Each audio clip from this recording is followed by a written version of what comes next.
सर्वांना सलाम. प्रभूमध्ये परमेश्वराच्या गौरवामध्ये मी सर्वांचं स्वागत करतो. पुन्हा एकदा परमेश्वर आपल्या प्रत्येकाला त्याच्या सहभागितेमध्ये घेऊन आला गौरव करण्यासाठी आपण प्रार्थना करू.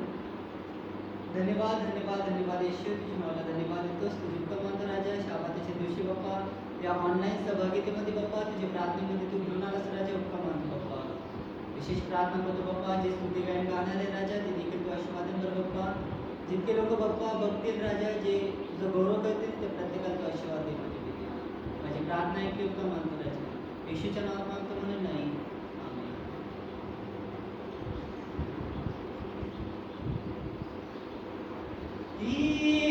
ईश्वराची दया किती थांबती चालागेना, न्यायी तरी त्याची प्रीती सिंधुए वळी जाणार.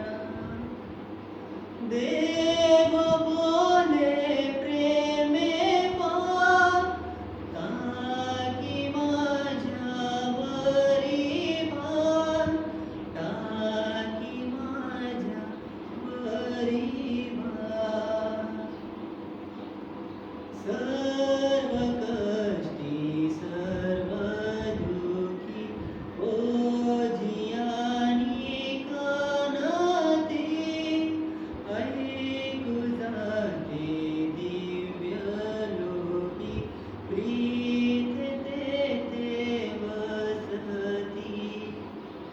देव बोले प्रेमे पार, टाकी माझ्यावरी भार, टाकी माझ्यावरी भार.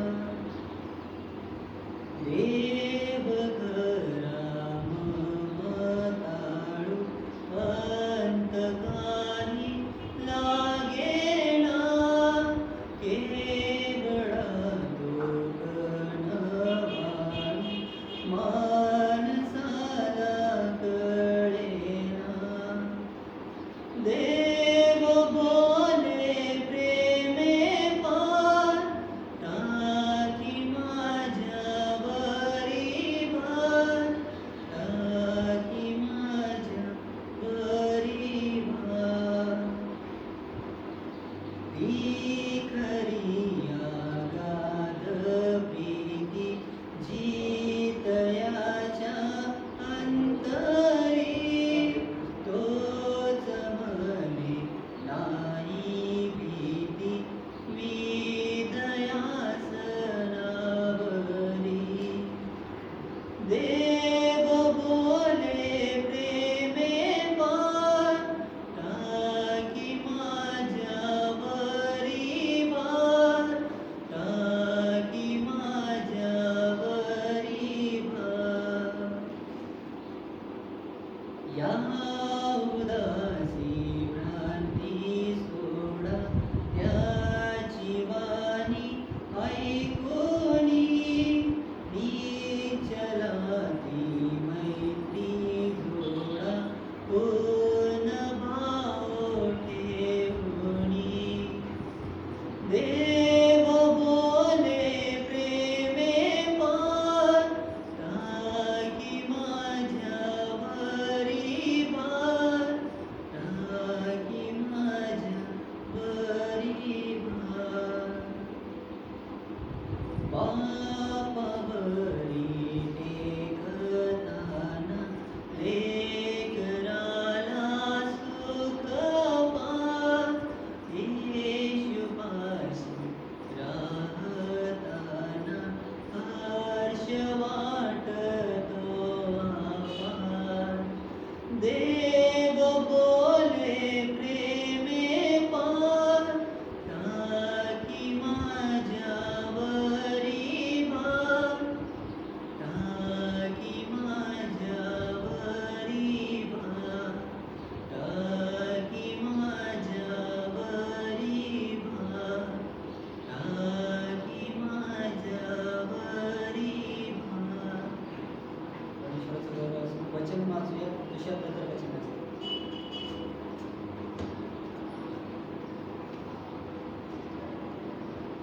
परमेश्वराच्या नावाला आपण धन्यवाद देऊया. लूक्याचा 21वा अध्याय 10 ते 19 वचन आपण बघूया. तेव्हा त्याने त्यास म्हटले, राष्ट्रावर राष्ट्र व राज्यावर राज्य उठेल, मोठे भूमिकंप, जागोजागी दुष्काळ व मऱ्या होतील, आणि भयंकर उत्पात व मोठी चिन्हे आकाशातून होतील. परंतु हे सर्व होण्या अगोदर ते तुम्हावर हात टाकीतील व तुमचा छळ करीतील, तुम्हास सभास्थाने व बंदीशाळा यांच्या स्वाधीन करीतील, आणि राजे व अधिकारी यात पुढे माझ्या नामामुळे नेतील. हे तुम्हास साक्ष देण्यास कारण होईल. यास तो उत्तर कसे द्यावे याविषयी पूर्वी विचार न करण्याचा निर्धार मनात ठेवा, कारण मी तुम्हास अशी वाचा व बुद्धी देईन की ती अडविण्यास किंवा तिच्या विरुद्ध बोलण्यास तुमचे कोणी शत्रू समर्थ होणार नाहीत. आई बाप, भाऊबंद, नातलग व मित्र हे देखील तुम्हाला धरून देतील. तुमच्यातील कित्येकास जीवे मारवितील, आणि माझ्या नावामुळे सर्व लोक तुमचा द्वेष करीतील. तरी तुमच्या मस्तकाच्या एका केसाचाही नाश होणार नाही. तुम्ही आपल्या धीराने आपले जीव मिळवाल. आमेन. आपण प्रार्थना करणार आहोत. धन्यवाद माझे राजा, हो येशू ख्रिस्ता, 7 दिवस थांबवून हा 7 दिवस तू आमच्या जोडला माझे राजा. तुझे नाव धन्यवाद, तुझे नाव आभार मानतो माझ्या राजा. हो येशू ख्रिस्ता, आज जे वचन ऐकत आहे माझ्या राजा, त्या प्रत्येकाला तुझ्या आरोग्याने, तुझ्या आशीर्वाद भरून तू कर माझ्या राजा.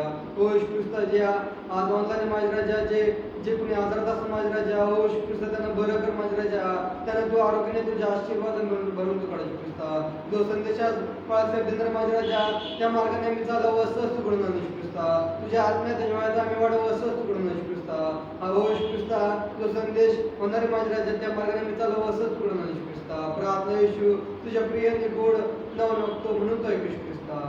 आमेन.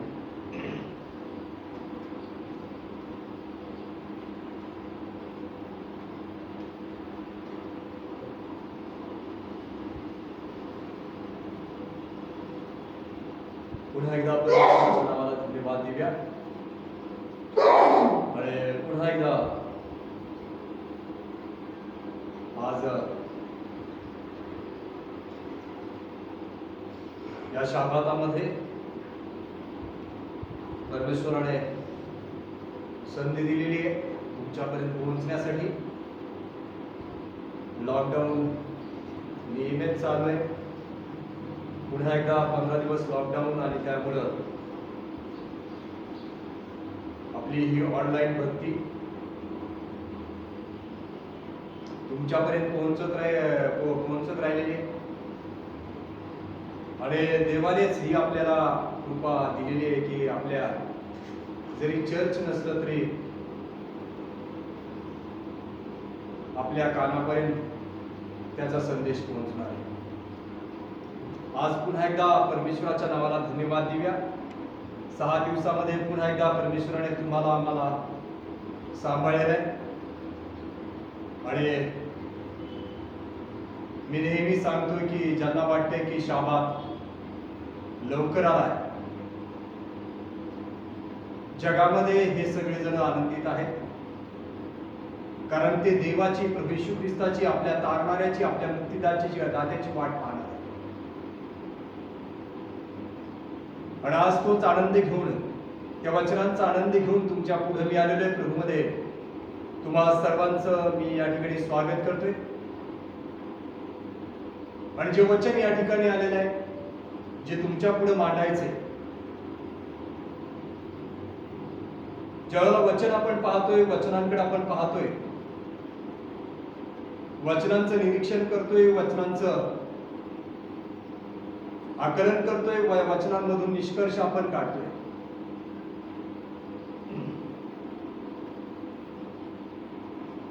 त्यावेळेला त्याचा जो सार आहे वचनाचा, तो आपण ध्यानात घेतला पाहिजे. या ठिकाणी जे वचन आले, एक दोन वचनावर आपल्याला या ठिकाणी मनन करायचे.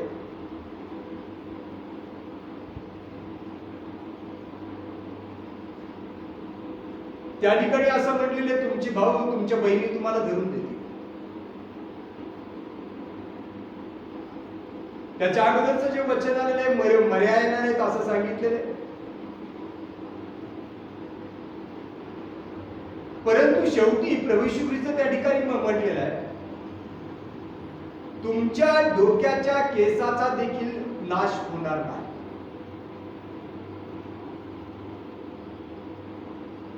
म्हणजे जे केस कापले जातात आणि ज्याच्या जीवने अशा केसाची जर प्रभू येशू ख्रिस्त काळजी घेतोय तर आपल्या शरीराची विशेष करून तो काळजी घेतो. म्हणून जे जगात दिसते, म्हणून बातम्यामध्ये आपण जे पाहतोय, कारण अगोदर सगळं या ठिकाणी प्रभूने आपल्याला सांगून ठेवलेलं आहे. शास्त्र आपल्याला अगोदर शिकवत राहिलेले की ह्या गोष्टी घडत चालणार. मग आता काय घडत चाललंय, काय होत राहिले, तुमच्या पुढे काय येत राहिले, का फक्त बातम्यांनीच तुम्ही घाबरून गेला?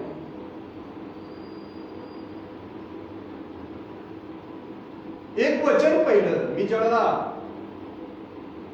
मागच्या वर्षाच्या आणि ह्या वर्षाच्या बातम्या ऐकत होतो, मागच्या वर्षी जे वयस्कर आहेत त्यांच्यावर संकट होतं, पण एवढ्या 15-20 दिवसामध्ये तरुण या संकटाला जास्त बळी पडत आहे.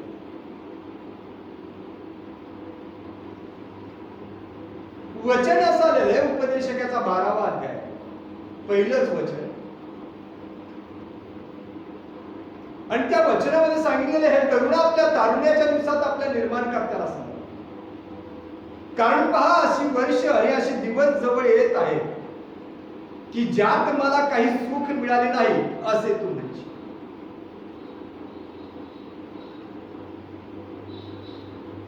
बऱ्याचदा मी माझ्या करिअरमध्ये मी पालकाच्या कामामध्ये बऱ्याच जणांनी या अध्यायाकडे निर्गुण पाहिलेलं नाही किंवा याच्यावर जास्त मनन केलं. आपण जास्त बोलतो ते प्रगटीकरण, दानियल या भविष्यावर आपण काय करतो, जास्त लक्ष.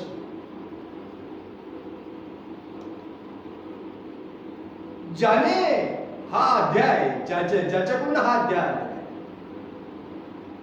जर आपण वचन जर पाहिलं 9वं वचन 12:9 मध्ये,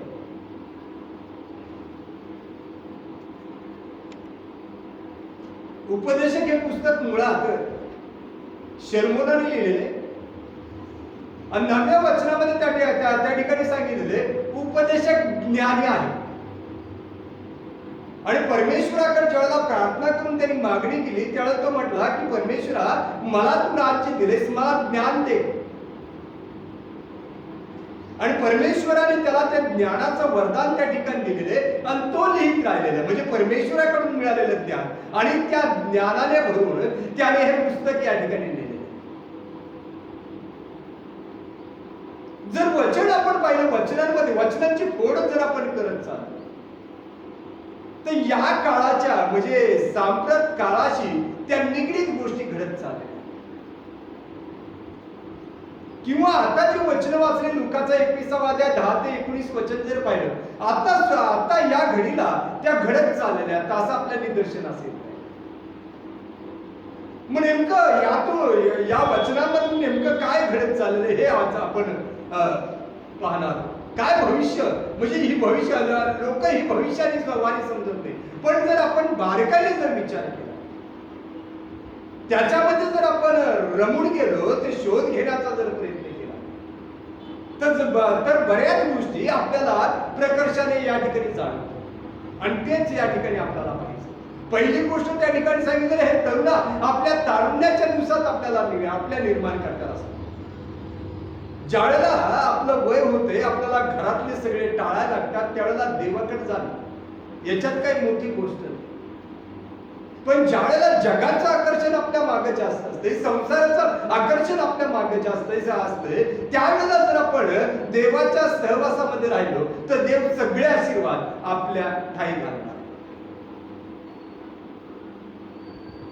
आणि म्हणून इथं वचन आलेलं हे तरुणा, आपल्या तारुण्याच्या दिवसात, म्हणजे ज्या वेळेला तुला चांगलं आणि वाईट कळायला लागते त्याच वेळेला तू काय कर, देवाच्या जवळ देवाचा जे जयकार करायला सुरुवात कर, त्याची आठवण कर. मग त्याच्यानंतर तिथं जे देवाचं वचन आलेलं आहे, बऱ्याच गोष्टी त्या ठिकाणी सांगितलेल्या आहेत, परंतु काही गोष्टी आपण त्या ठिकाणी पाहणार आहोत. तिथं सांगितलेलं आहे, 3ऱ्या वचनामध्ये सांगितलेलं आहे, त्या काळी घराचे रखवालदार कापतील. एक वचन जर पाहिलं लुकाचं पुस्तक, आम्ही 21वा अध्याय 28चं वचन जर पाहिलं तर त्या ठिकाणी स्पष्ट प्रभू येशू ख्रिस्त सांगत राहिलेलं आहे, त्यावेळेला नीट उभं राहा. त्यावेळेला म्हणजे ज्यावेळेला संकट चालू असणार आहे, ज्यावेळेला संकट तुम्हाला दिसत राहिले, त्यावेळेला तुम्हाला नीट उभं राहायला सांगितलेले. याचाच अर्थ येशू सांगतोय, तुमच्यातला घाबरटपणा, तुमच्यातला भेकळपणा, तुमच्यातलं भय तुम्ही काढून टाका, कारण देवाचं वचन त्या ठिकाणी सांगते, कारण तुमची मुक्तता समीप आहे.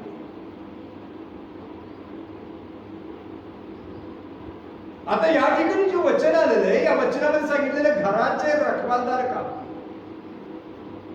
बळकट पुरुष वागतील. जर आपण आज पाहिलं, जगामध्ये जर पाहिलं,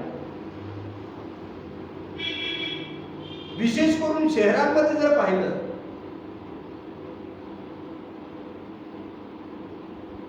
प्रत्येक जण त्या ठिकाणी घाबरत चाललेला आहे. आणि विशेष करून या ठिकाणी सांगितलंय घराचे रखवालदार, म्हणजे जो घराचा म्होरक्या आहे, घराचा जो प्रमुख पुरुष आहे, तो थरकापणार आहे, तो भयभीत झालेला आहे. आता या घडीला तो भयभीत झालेला आहे आणि विचार सारखा चाललेला आहे, माझं काय होईल, माझ्या कुटुंबाचं काय होईल, कारण बातम्याच तशा कानावर पडल्या. पण जे आपण प्रभूंचे आहोत,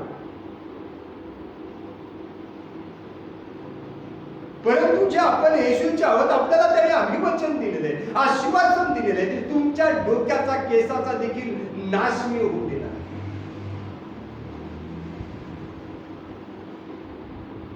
म्हणून आपल्याला भय टाकून द्यावा लागणार, कारण हे सगळं जगामध्ये या घडीला घडत चालले. पुढे वचन काय सांगते, दळणाऱ्या थोड्या मूल्यामुळे त्यांचे काम बंद पडेल, खिडक्यातून पाहणारे अंध होतील, जात्याचा आवाज मंद झाला म्हणजे बाहेरील दारे मिटतील, पक्ष्याच्या शब्दाने देखील त्याच्या निद्रेचा भंग होईल, सर्व गायनस्वर मंदावतील.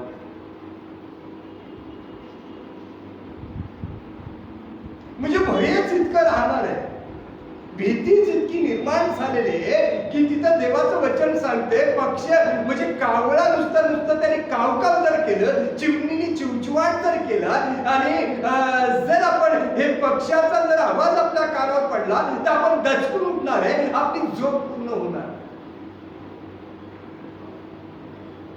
भयंकर परिस्थिती, म्हणजे भयच इतकं वाढलेलं आहे, भयच इतकं वाढलेलं आहे. तिथं असं सांगितलेलं आहे की बाहेरली दारं मिळतील. आणि दाराच्या बाबतीत जर आज विचार केला, मागच्या वर्षीचं जर आपण, या वर्षी थोडस भय कमी झालं,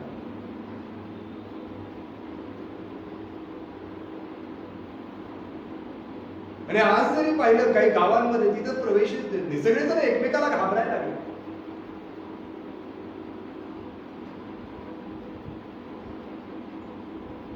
आपले जवळचे, आपले आप्तजन आपल्यासाठी दार उघडत नाही, भयंकर परिस्थिती त्या ठिकाणी आहे. आणि वचन जर पाहिलं तिथं सांगितलेलं सगळे गायन स्वर मंदावतील. परिस्थिती भयान त्या ठिकाणी आलेली, सगळे गायन स्वर मंदावतील असं त्या ठिकाणी आले. पण त्या अगोदर एक वचन या ठिकाणी आलेले, तिथं असं सांगितलेलं, त्या समयी सूर्य प्रकाश, चंद्र व तारे अंधुक होतील आणि पावसानंतर अभ्रे पुन्हा येईल. या संकटामध्ये आज जे संकट आपण पाहतोय, ज्यावेळेला संकटाकडे नजर टाकता आपण सगळे भयभीत त्याच्यामुळे झाले. पण आणखी एक भविष्यवाणी, आणखी एक भविष्यवाणी जर आपण पाहिली तर त्या ठिकाणी आपल्याला ती कळत नाही, परंतु त्या ठिकाणी जर आपण पाहिलं वचनांमध्ये जर पाहिलं तर त्या ठिकाणी सांगितलेलं आहे पावसानंतर अभ्रे पुन्हा येते.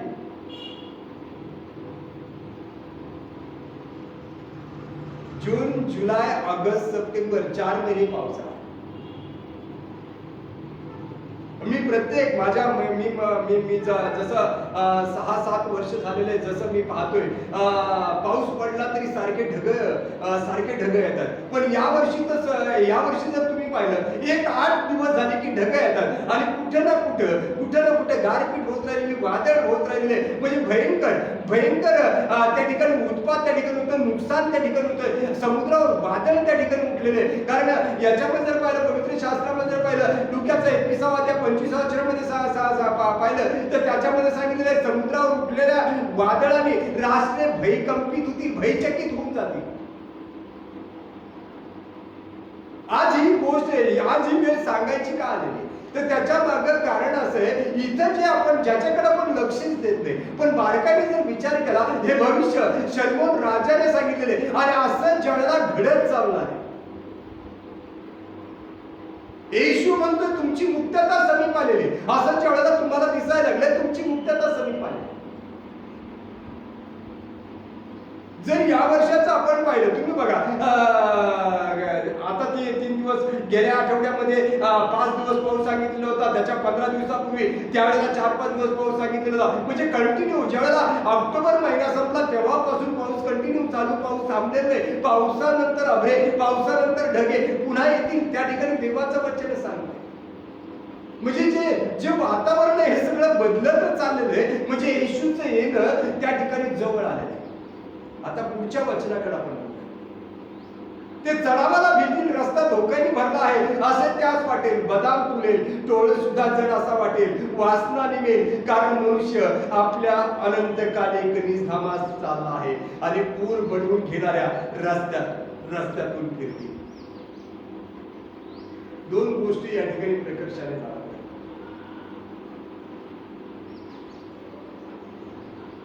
त्या ठिकाणी सांगितलेले टोळ सुद्धा जड असावा,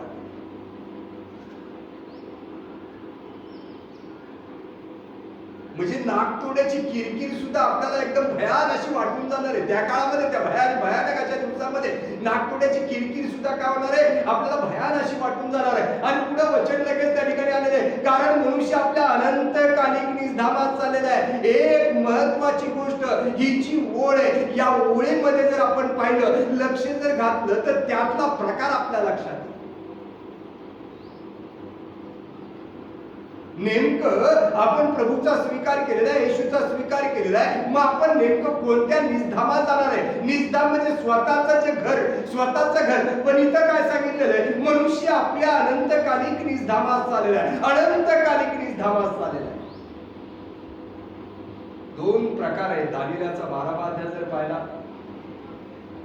दुसरं तिसरं वचन जर पाहिलं तर त्याच्यामध्ये सांगितलेलं आहे तुम्ही आतापर्यंत पाहिलं नाही, आतापर्यंत ऐकलं नाही असं संकट त्या काळामध्ये येणार आहे आणि मातीत निजलेल्यांचा मोठा लोकसमुदाय त्यावेळेला उठणार आहे.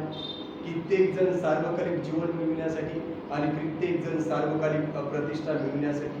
योहानाचा 5वा अध्याय आणि 28-29 वचन सेम वचन तसं सांगितलेले. कित्येक जण जे उठणार आहेत सार्वकालिक जीवन मिळवण्यासाठी, कित्येक जण सार्वकालिक अप्रतिष्ठा अपमान मिळवण्यासाठी उठणार आहे. मग या ठिकाणी जो मनुष्य चाललेला आहे म्हणजे शेवट होणार आहे, जगाचा शेवट होणार आहे. कारण प्रकटीकरण 21वा अध्याय आणि त्याच्यामध्ये जर आपण पहिल्या वचनामध्ये जर पाहिलं तर त्याच्यामध्ये येशू ख्रिस्त म्हणतो, पहा मी नवे आकाश व नवीन पृथ्वी निर्माण करतो. म्हणजे हे जुनं पंजे हे घालून टाकणार आहे, मात्र ज्या घरामध्ये आपल्याला प्रवेश करायचा,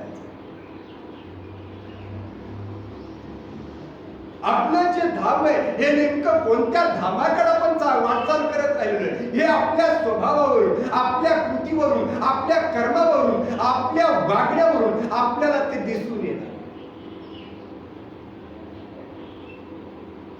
वचन त्या ठिकाणी आलेलं आहे मनुष्य आपल्या अनंतकालिक निधामात चाललेला आहे, अनंतकालिक निधामात. पण अनंतकालिक अनंतकालिक अग्नी सुद्धा आहे आणि अनंतकालिक सुख सुद्धा आहे. आपल्याला धावा करायचा आहे, आपल्याला चालायचंय, आपल्याला लक्ष द्यायचंय ते सार्वकालिक सुखाकडे.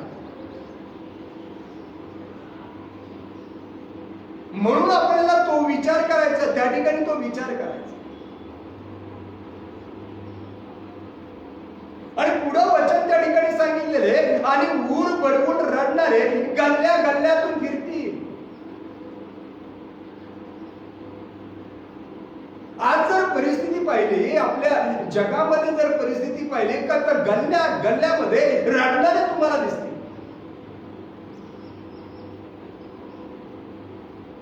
हे भविष्य अगोदरच सांगून ठेवण्यात आलेले. ऊर बनवून रडणारे गल्ल्या गल्ल्यातून फिरतील. गल्ल्या गल्ल्यातून आज ती परिस्थिती आपल्याकडे आली नाही, पण जर आपण टीव्ही मध्ये पाहत राहिलो तर बऱ्याच ठिकाणी ती परिस्थिती आहे. जवळजवळ सगळ्या गल्ल्यामध्ये आक्रोश, आक्रंदन, सगळ्या गोष्टी त्या ठिकाणी चालू आहेत.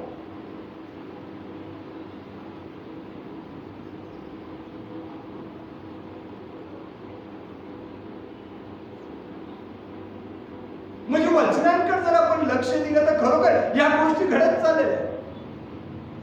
लुकाचा 17वा अध्याय जर पाहिला तर त्याच्यामध्ये सांगितलेले, हे ज्या वेळेला संकटाचे दिवस येतात, बऱ्याच वेळेला काय होतात, लोक घाबरून जातात. मी इथं सुरक्षेसाठी जाऊ का, मी तिथं सुरक्षेसाठी जाऊ का. पण ध्यानात ठेवा, ज्या वेळेला संकट येणार आहे, चहूबाजूने येणार आहे, कुठेही तुम्ही जा.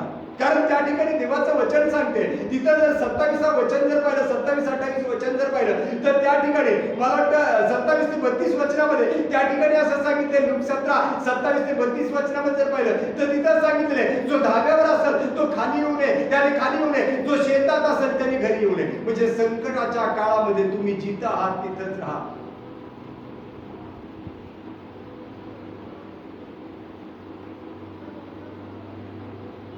इकडं तिकडं जीव वाचवायचं तुम्ही करू नका. कारण ध्यानात ठेवा, येशूने आपल्याला आश्वासन या ठिकाणी दिलेले, तुमच्या डोक्याचा केसाचा देखील नाश होणार नाही. आश्वासन तो येशू ख्रिस्त दिलेले. म्हणून न डगमगता न घाबरता आपण त्या येशूकडे नजर टाकली पाहिजे, येशूकडे आपण पाहिले पाहिजे. मग या जगामध्ये जे चाललेलं भयंकर परिस्थिती निर्माण झालेली, बऱ्याच वेळेला घाबरून बरेच माणसं त्या ठिकाणी मरत राहिले. आपण तो विचार करायचा. कारण आता पवित्र शास्त्रामध्ये अगोदरच हे सगळं सांगून ठेवले. आणि पुढचं वचन बघू, मग चांदीचा दोर होते,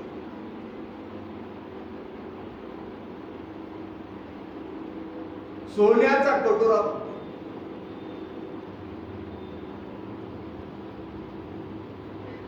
बऱ्याच वेळेला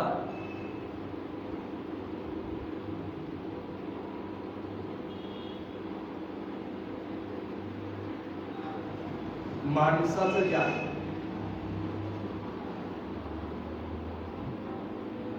तुम्ही आणि मी दाखवण्याचा प्रयत्न करतो. मग ती धार्मिकता असणार आहे,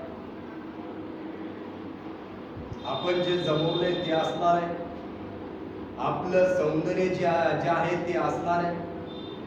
म्हणजे बऱ्याच अनेक ज्या गोष्टी आहेत. म्हणजे आपण जर विचार केला, या ठिकाणी सांगितलेले, मग चांदीचा दोर तुटेल.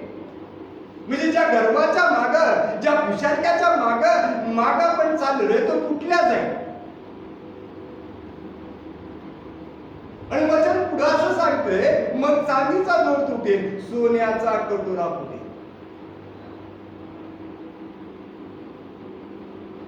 चांदीपेक्षा सोन्याला जास्त किंमत आहे. इथं साठवण्याच्या बाबतीत आपण पाहिलेले. मला वाटतं 1-2 आठवड्यापूर्वी मी संदेश दिला होता. मत्तेयाचा 6वा अध्याय 26वा वचन.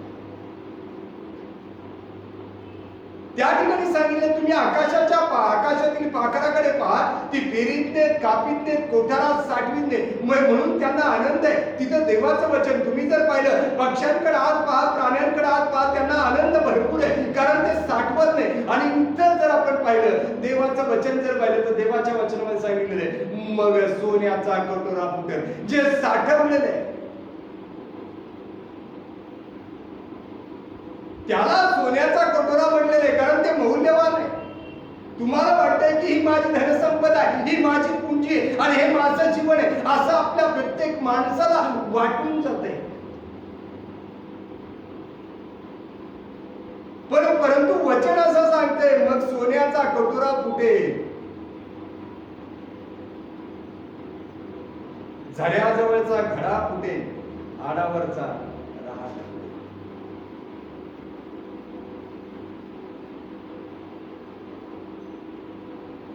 ज्या मार्गाने आपण चाललोय तो मार्ग आपल्याला चांदीसारखा चकचकीत दिसणार आहे. तो त्या दोरीला धरून आपण पुढे पुढे चाललोय. आपल्याला वाटते आपण जे करत राहिलोय हे चांगलं करत राहिलोय. नीतिसूत्राचा 14 अध्याय 12 वचन जर पाहिलं तर त्याच्यामध्ये सांगितलेलं मनुष्याला एक मार्ग सरळ दिसतो, परंतु त्याच्या शेवटास मृत्यूपद फुटतात. म्हणजे हा चांदीचा दोर कधी ना कधी आपल्या हातातून सुटणार.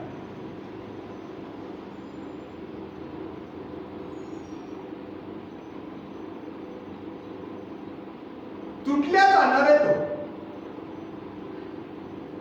आणि ज्या संपत्तीसाठी आपण धावाधाव केलेली आहे ते सगळं आपल्यातून निघून जाणार.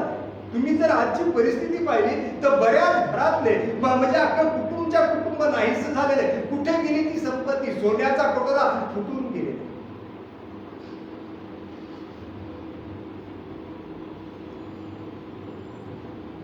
म्हणजे भय जरी असलं, आपण माणूस आहोत, आपल्याला भय वाटत असणार आहे, पण जर आश्वासनाकडे लक्ष दिलं, येशूकडे जर आपली नजर टाकली तर मग आपल्यातलं भय नाहीस होणार.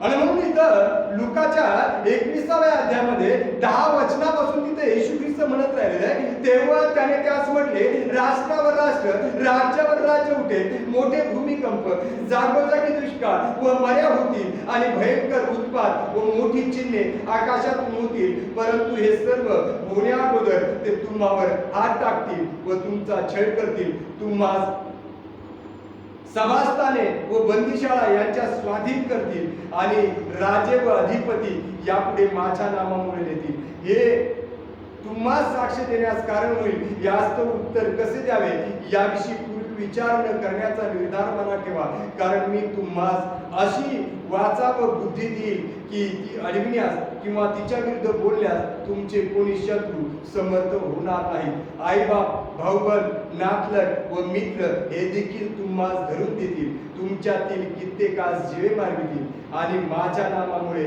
सर्व लोक तुमचा द्वेष करतील. तरी तुमच्या मस्तकाच्या एका केसाचाही नाश होणार.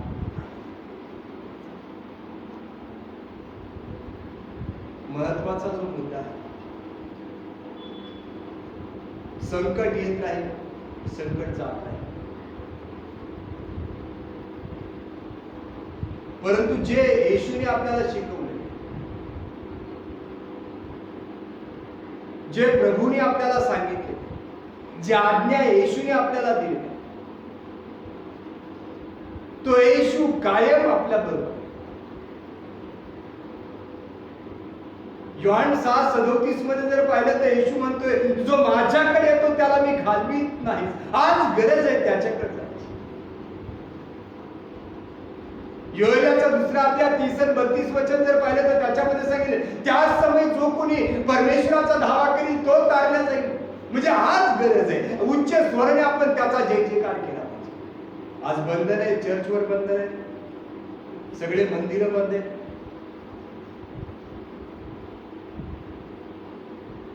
म्हणून काय झालं, आपलं गौरव या ठिकाणी चालू आहे. आणि मी तर असं म्हणतो, मी ज्यावेळेला लॉकडाऊन ज्यावेळेला झाला त्यावेळेला पहिल्यांदाच मी संदेश दिला होता की आपलं घर पवित्र मंदिर बनवण्याची ही वेळ आहे.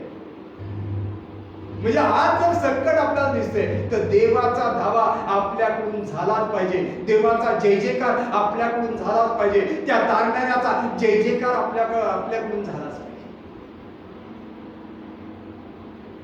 शेवटी एकच सांगायचं, जी संकट तुम्हाला दिसत आहे,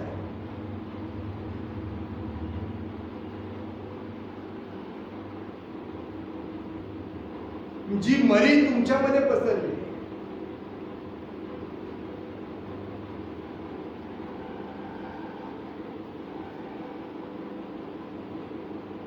त्याला घाबरून न जाता ज्याने आपल्याला अभिवचन दिलेले त्या येशूवर विश्वास ठेवायचा. येशू तुम्हाला सर्व संकटातून सोडून.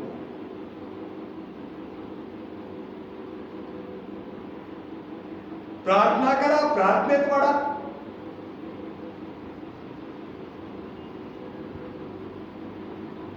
गायन स्वर मंदावू देऊ नका. उच्च स्वराने देवाचा जय जयकार करा आणि देवाला सांगा, देवा मी तुझं काम, तुझं कार्य करत राहिलोय. देवा मी गुडघे टेकलेले, मी तुझा जय जयकार करत राहिलोय. देवा हृदयापासून मी तुझी भक्ती करत राहिलो. देव चालणार, देव चालवणार, देव आपला चालक, देव आपला मालक. आणि म्हणून तोच संरक्षण आपलं करणार. आणि म्हणून बातम्या पाहताय, घाबरून जाताय. घाबरून जाण्याचं कारण नाही, धीट बना, कारण येशू तुमच्या बरोबर आहे. परमेश्वर तुम्हा सर्वांना आशीर्वाद देतो. प्रार्थना करूया एवढा. प्रेम पित्या, आज पुन्हा बाप्पा तुला धन्यवाद माझ्या राजा. आज डोळे झाकून बाप्पा जगाला त्यागलेले बाप्पा तुझ्या चरणाजवळ आलेले. आज माझ्या राजा तुला आवाज देत असताना जी भीती बाप्पा आमच्या ठाई आहे माझ्या राजा, जगामध्ये जे भय पसरलेले माझे येशू, आमच्या अंगातला जो थरकाप आहे बाप्पा, आमचं हृदय जे थरथरतंय माझ्या राजा, आमच्या छातीवर जो दाब आलेला आहे माझे येशू, आज मी सर्व तुला सांगत राहिले. कारण धीर देणारा, शक्ती देणारा, सामर्थ्य देणारा, ताकद देणारा प्रभू येशू ख्रिस्ता तूच आहेस. आज जे जे वचन ऐकतायत माझ्या राजा, संकटाला घाबरून जाऊन न जाता हे नाथ ऋषी बाप्पा करू बाप्पा, त्यांनी तुझवर विश्वास ठेवावा, कारण येशू तू तारणार आहेस. आज येशू जे आजारात आहेत,